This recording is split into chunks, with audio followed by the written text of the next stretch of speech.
अस्सलाम वालेकुम नाज़रीन, इस वक्त पीटीआई ने महमूद खान अचकज़ई को मैंडेट दे दिया है कि वो किसी भी सियासी पार्टी के साथ मुज़ाकरात कर सकते हैं। हामिद मीर के मुताबिक ईद के बाद हुकूमत के लिए बहुत सी मुश्किलात बढ़ने वाली हैं। इसके पीछे की क्या वजूहात हैं, आइए पहले हामिद मीर का तज्जिया सुनते हैं, फिर इस पर बात करते हैं। क्या हुकूमत फजल रहमान साहब को मनाने में कामयाब हो जाएगी, या जो अचकज़ई साहब को जिम्मेदारी दी गई है मुज़ाकरात की, उसमें आपको कोई कामयाबी होती हुई नजर आ रही है?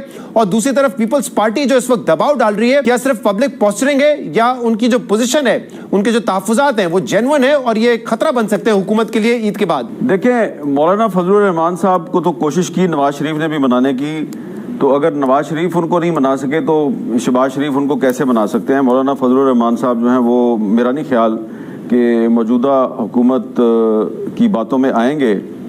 लेकिन जहाँ तक महमूद खान अचकज़ई साहब का ताल्लुक है, तो ये इमरान खान साहब ने उनको ज़िम्मेदारी नहीं दी, बल्कि महमूद खान अचकज़ई साहब की ये तजवीज़ थी।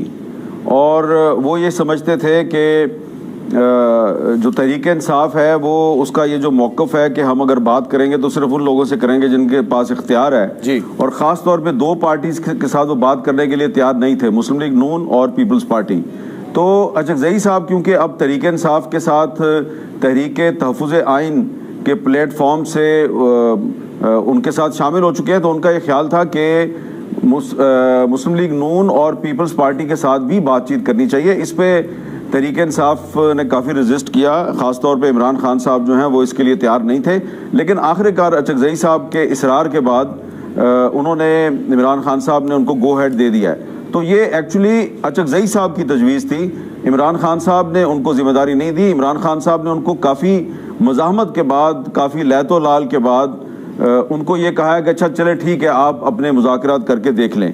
लेकिन अब हुआ ये है कि जैसे ही इमरान खान साहब जो हैं उन्होंने एग्री किया कि अचकज़ई साहब भले नून लीग और पीपल्स पार्टी के साथ मुज़ाकरात कर लें, तो जो फेडरल बजट आया है उस फेडरल बजट के बाद सिचुएशन मुझे लगता है कि तब्दील हो गई है। और अब अचकज़ई साहब जो हैं वो मुज़ाकरात करना चाह रहे हैं आइन की बालादस्ती के नुक्ते पे। लेकिन अब तो जो हुकूमत की एक इत्तेहादी जमात है पीपल्स पार्टी, उसने ही अपने तहफ़्फ़ुज़ात का इजहार कर दिया। और मेरी इत्तला के मुताबिक कुछ दीगर जो इत्तेहादी जमातें हैं उनके भी इस बजट के बारे में कुछ तहफ़्फ़ुज़ात हैं। तो ये जो बजट आया है इसने सूरत हाल को काफ़ी तब्दील कर दिया है। और इस बजट की वजह से अगर कोई चांस था कि पीपल्स पार्टी जो है वो ईद के बाद भी मुस्लिम लीग नून के साथ खड़ी रहती, तो मुझे वो चांस कम होता हुआ नज़र आ रहा है। उसकी वजह ये है कि जो ईद से पहले जो पीपल्स पार्टी की पार्लिमानी पार्टी का इजलास हुआ था, उस इजलास में बिलावल भुट्टो जरदारी ने अपनी पार्टी के MNAs को ये इजाज़त दे दी है कि आपकी मर्ज़ी है, आपने बजट के हक़ में वोट डालना है या उसकी मुखालफत में वोट डालना है, पार्टी की इसके बारे में कोई पॉलिसी नहीं है। और उस पर जो MNAs की अक्सरियत थी, पीपल्स पार्टी के MNAs की अक्सरियत, वो उन्होंने बिलावल साहब को बता दिया जी कि हम ये जो बजट पेश किया गया, हम इस बजट को तो हम तस्लीम नहीं करते।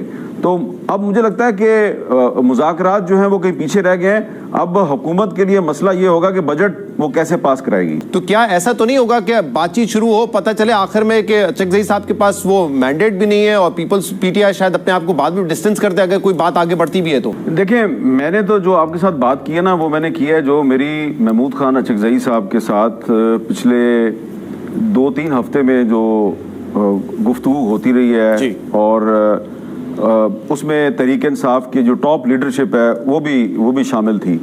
और उसमें जो मैंने उनकी गुफ्तगू सुनी है, और उसमें मैंने ये भी देखा कि उमर अयूब साहब और असद कैसर साहब जो हैं वो मुस्लिम लीग नून और पीपल्स पार्टी के साथ बात करने के लिए तैयार नहीं थे, वो रजिस्ट कर रहे थे। लेकिन अचकज़ई साहब के एहतराम में वो खामोश रहते थे। फिर वो जाते थे अडयाला जेल, वहाँ जाके वो इमरान खान को कहते थे कि नहीं अचकज़ई साहब जो हैं वो ये कह रहे हैं जी कि सबसे बात करनी है, नवाज शरीफ से भी करनी है, जरदारी साहब से भी करनी है, हम तो तैयार नहीं हैं। और खान साहब कहते थे आप बिल्कुल ठीक कह रहे हैं। तो उसके बाद फिर वो वापस आते थे, फिर अचकज़ई साहब जो है वो किसी और को खान साहब के पास भेजते थे। तो मेरे पास ना वो पूरा एक पिछले 3-4 हफ्ते में जो हो रहा था, कौन अचकज़ई साहब का पैगाम लेके गया इमरान खान के पास, इमरान खान से वापस क्या पैगाम भेजा, फिर अचकज़ई साहब ने कि वो मुझे उस बैकग्राउंड का पता है। اس کی روشنی میں یہ بات کر رہا ہوں کہ جو الٹیمیٹلی پولیٹیکل پارٹیز ہوتی ہیں وہ سارے کارڈ شو نہیں کرتی. عمران خان کا ایسا کوئی ارادہ نہیں ہے کہ اگر اچکزئی صاحب کے نون لیگ اور پیپلز پارٹی کے ساتھ مذاکرات کامیاب نہیں ہوتے تو وہ ناکامی کی ذمہ داری اچکزئی صاحب پہ ڈال دیں گے. ایسی بات نہیں ہے. یہ بھی ان کے درمیان طے ہو گیا ہے عمران خان اور اچکزئی صاحب کے درمیان کہ وہ کوشش کریں گے کہ جو زیادہ سے زیادہ پاکستان میں پولیٹیکل پارٹیز ہیں ان کو آئین کی بالادستی کے نقطے پر اپنے ساتھ ملایا جائے. اور اصل جو مقصد ہے اچکزئی صاحب کا، اصل مقصد جو عمران خان صاحب کا ہے وہ یہ ہے کہ انہوں نے عید کے بعد تمام پولیٹیکل پارٹیز جتنی بھی ان کے ساتھ آئیں گی ان کے ساتھ مل کر آئین کے تحفظ کے نام پر ایک انہوں نے بہت بڑا الائنس جو ہے وہ بنانا ہے اور اس کو انہوں نے فارملی اناؤنس کرنا ہے. اور اگر اس میں پھر مسلم لیگ نون کی جو حکومت ہے وہ آئین کی بالادستی کے مسئلے پہ، اور اس میں ایک نقطہ بڑا اہم ہے وہ جو بات چیت ہوگی کہ عدلیہ کے ساتھ جو لڑائی چل رہی ہے یہ لڑائی ختم کرنی ہے. تو اگر مسلم لیگ نون اس پہ راضی نہیں ہوتی، اگر آپ سے پوچھو کہ اگر یہ سیاسی جماعتوں سے بات کا آغاز ہوتا بھی ہے تو اس میں حاصل کیا ہوگا؟ کیونکہ ابھی بھی پی ٹی آئی دو چیزوں پہ بات کر رہی ہے، ایک عمران خان کی رہائی اور ان کے جو کارکنان ہیں ان کی رہائی، اور دوسرا مینڈیٹ واپسی. تو اس پہ پیپلز پارٹی انہوں کیا دے گی اچکزئی صاحب؟ دیکھیں نا، میں آپ کو یہی تو بتانا چاہ رہا ہوں کہ اچکزئی صاحب کا اور عمران خان صاحب کا جو الٹیمیٹ گول ہے وہ یہ تو نہیں ہے کہ جی ان کو بھی پتہ ہے کہ یہ ایک ہم تحریک تحفظ آئین کے نام پہ ایک بہت بڑا پولیٹیکل الائنس بنا کے ہم عمران خان کو ریلیز تو نہیں کروا سکتے نا. اصل میں وہ ایک اتمام حجت ہے، اور اچکزئی صاحب نے بھی یہ بات کی ہے، لفظ انہوں نے بھی استعمال کیا کہ ہمیں اتمام حجت تو کرنا چاہیے نا. ہمیں نواز شریف سے بھی بات کرنی چاہیے، زرداری صاحب سے بھی بات کرنی چاہیے. انہوں نے بنانا ہے ایک الائنس، اس کے بعد انہوں نے چلانی ہے ایک تحریک، اور اس تحریک کا جو مقصد ہوگا، نام تو اس کا یہ ہوگا تحریک تحفظ آئین. لیکن ظاہری بات ہے اس میں یہ عدلیہ کے ساتھ جو لڑائی چل رہی ہے اس وقت حکومت کی، اس کو بھی ایک نقطہ بنا رہے ہیں کہ عدلیہ کے ساتھ لڑائی کو ختم کیا جائے. اور اس میں مجھے لگتا یہ ہے کہ الٹیمیٹلی جو پیپلز پارٹی ہے وہ شرط لگا سکتی ہے کہ اگر آپ نے بجٹ کی منظوری کے لیے ہمارا ووٹ اگر آپ کو چاہیے تو ٹھیک ہے، یا پی ایس ڈی پی والا مسئلہ جو ہے اس کو بھی ریزالو کریں. جو پنجاب میں آپ نے جو defamation law by hook and crook منظور کروایا اس کو بھی آپ واپس لیں، اور جو آپ جوڈیشری کے ساتھ لڑائی کر رہے ہیں اس لڑائی کو بھی ختم کریں.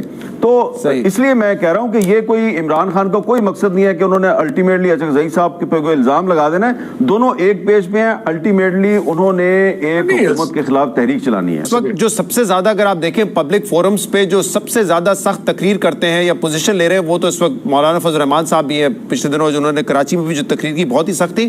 میر صاحب آپ اس حوالے سے کیا سمجھتے ہیں جو ایگزیکٹو اور جوڈیشری کے درمیان ایک تناؤ اس وقت ہم دیکھ رہے ہیں، کیا یہ برقرار رہ سکتا ہے یا کسی کو پیچھے ہٹنا پڑے گا؟ اور آپ کو کیا لگتا ہے کہ جوڈیشری پیچھے ہٹے گی یا ایگزیکٹو کو اس معاملے پہ پیچھے ہٹنا پڑے گا؟ نہیں، یہ اس طرح نہیں چلے گا. اور اس میں کچھ جو ہمارے جو مہربان ہیں انہوں نے جو ججز ہیں ان کو بڑا انڈر ایسٹیمیٹ کیا ہوا ہے.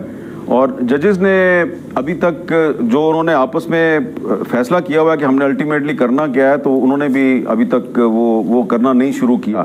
وہ بھی اسپیس دے رہے ہیں. انہوں نے بھی کوشش کی ہے کہ جب پچھلے دنوں اٹارنی جنرل آف پاکستان نے منصور عوان صاحب نے ایک ریڈ فلیگ لہرایا تھا، تو ججز جو ہیں وہ بھی انہوں نے بھی پھر اس کے بعد ایک ایسا جیسچر دیا کہ تو اس لیے جب ججز پیچھے ہوئے اور اس کے باوجود حکومت جو ہے اس نے کوئی پازیٹیو رسپانس نہیں دیا، تو اس کے بعد اب دھکیل دیا گیا. میرا خیال ہے جوڈیشری کو دھکیل دیا گیا ہے کہ وہ اب جو بھی فیصلہ کرے وہ فیصلہ ہر قیمت پر وہ آئین اور قانون کے مطابق کرے. اور آپ ہسٹری اٹھا کے دیکھ لیں پاکستان کی کہ جب بھی کوئی حکومت جوڈیشری اور میڈیا کے ساتھ لڑائی کا آغاز کرتی ہے تو الٹیمیٹ لوزر حکومت ہوتی ہے. تو یہ لڑائی تو بظاہر ہمیں لگ رہا ہے کہ اسٹیبلشمنٹ کی اور جوڈیشری کی ہے، لیکن اس میں تھوڑا سا کولیٹرل ڈیمیج جو ہے وہ میڈیا کا ہوگا، لیکن بہت زیادہ collateral damage P M L N کا ہوگا. لیکن میر صاحب ہم یہ بھی تو دیکھ رہے ہیں کہ جوڈیشری اگر کوئی فیصلہ کرتی ہے، کوئی اقدام اٹھانے جاتی ہے، تو حکومت اس فیصلے کو نیوٹرلائز کرنے کی کوشش کرتی ہے. اور اس کی جو ٹریبونل، اسلام آباد کے ٹریبونل والی مثال ہے وہ ہمارے سامنے ہے کہ ایسا لگ رہا تھا کہ جو 3 ایم این ایز ہیں پی ایم ایل این کے، کیونکہ وہ اپنے بیان حلفی جمع نہیں کرا رہے تھے، اپنے فارم 45 جمع نہیں کروا رہے تھے، اور ایسا لگ رہا تھا کہ ٹریبونل کا فیصلہ ان کے خلاف آئے گا. لیکن پھر حکومت ایک آرڈیننس لے کے آتی ہے کہ ریٹائرڈ جج کے بھی ٹریبونل بن سکیں گے. اور الیکشن کمیشن آف پاکستان کے پاس جب یہ شکایت جاتی ہے نون لیگ کے ایم این ایز کی طرف سے، تو ای سی پی بھی یہ فیصلہ کرتا ہے کہ جو ٹریبونل کیس سن رہا ہے वो अब केस नहीं सुन सकेगा और नया ट्रिब्यूनल सुनेगा। अब ये मामला इस्लामाबाद हाई कोर्ट में तो है, लेकिन इससे ये तो जाहिर होता है कि कोई भी इकदाम अगर उठाने की कोशिश होती है या कोई फैसला आने वाला होता है तो एग्जीक्यूटिव जो है उसको न्यूट्रलाइज करने की कोशिश करती है। फिर मैं इत्तेफाक से उस दिन इस्लामाबाद हाई कोर्ट में उस हेयरिंग को सुन रहा था और चीफ जस्टिस आमिर फारूक साहब को मैंने कभी इस तरह के रिमार्क्स देते हुए नहीं सुना। और जब उन्होंने एडिशनल अटॉर्नी जनरल से ये कहा कि मैं आप पर कंटेम्प्ट ऑफ कोर्ट लगा दूंगा अगर आपने मेरे जज पे नेपोटिज्म और फेवरेटिज्म का इल्ज़ाम लगाया तो आपको साबित करना पड़ेगा, तो अब उन्होंने नून लीग के जो मुतलका एमएनए साहब हैं उनको इन पर्सन बुला लिया है। ईद के बाद उन्होंने इन पर्सन पेश होना है और उन्होंने ये साबित करना है कि जो जस्टिस तारिक जहांगीरी साहब हैं उन्होंने कहाँ पे फेवरेटिज्म और नेपोटिज्म की है, और अगर वो ये साबित करने में कामयाब नहीं हुए तो फिर कॉन्सिक्वेंसेस उनको भुगतने पड़ेंगे। तो इसलिए मैं आपको बार बार कह रहा हूं कि अल्टीमेटली इसमें नुकसान जो है वो मुस्लिम लीग नून का होगा। नाज़रीन, एक तरफ नून लीग की हुकूमत ने जजेस और मीडिया के साथ दुश्मनी मोल ले ली है। इसके पीछे की ये वजूहात है कि मीडिया हकाइक पर मबनी बातें बयान करता है और दूसरी तरफ अदलिया इनके खिलाफ हक और सच पर मबनी फैसले देती है। अब इसी वजह से इनसे मीडिया और अदलिया बर्दाश्त नहीं हो रहे। अगर मीडिया इनके बारे में हकाइक बयान ना करे और इनकी हर जायज नाजायज बात पर पर्दा डालता रहे तो फिर ये मीडिया के साथ बहुत अच्छे रहते हैं। बिल्कुल इसी तरह अगर इन्हें अदलिया की तरफ से मुकम्मल तौर पर रिलीफ मिलता रहे, इनके हक में फैसले आते रहे तो फिर इन्हें अदलिया भी बहुत अच्छी लगती है। लेकिन जो ही मीडिया हकाइक से पर्दे हटाता है, इनके नून लीग को एक्सपोज करता है तो और अदलिया भी कानून आइन के मुताबिक फैसले करती है तो फिर नून लीग अपनी फितरत के मुताबिक मुहाजरा शुरू कर देती है, मीडिया और अदलिया के खिलाफ प्रोपेगेंडा करने लगती है, इल्जामात की बौछार करने लगती है। नाज़रीन, ये अब की बात नहीं, नून लीग और नवाज शरीफ की हुकूमत जब जब इस मुल्क पर मुसल्लत हुई है तब इन्होंने मीडिया और अदलिया को इसी तरह से दबाने की कोशिश की है। नाज़रीन, बजट में पीपल्स पार्टी को भी बहुत से एतराज़ात हैं क्योंकि पीपल्स पार्टी जानती है कि अगर इस अवाम दुश्मन बजट में उन्होंने नून लीग का साथ दिया तो फिर जैसे नून लीग का सत्यानाश हो चुका है, बिल्कुल वैसे ही पीपल्स पार्टी को भी अवाम पूरी तरह से मुस्तरद कर देगी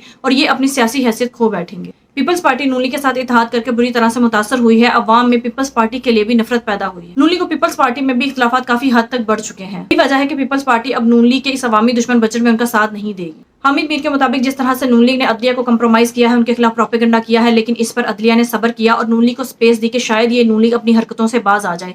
लेकिन नून लीग अपनी हरकतों से बाज नहीं आ रही क्योंकि नून लीग को इस बात का गरूर है कि ताकतवर लोग इनके साथ हैं। अगर ये अपनी महाज रई से बाज ना आए और इन्होंने अदलिया को ऐसे ही टारगेट किया और इसी तरह ये जजेस को ब्लैकमेल करते रहे तो फिर अदलिया कानून आइन के मुताबिक नून लीग के खिलाफ एक्शन लेगी। तो फिर इसमें नून लीग का ही नुकसान होगा क्योंकि पाकिस्तान का मीडिया और अदलिया पाकिस्तान की एक हकीकत है।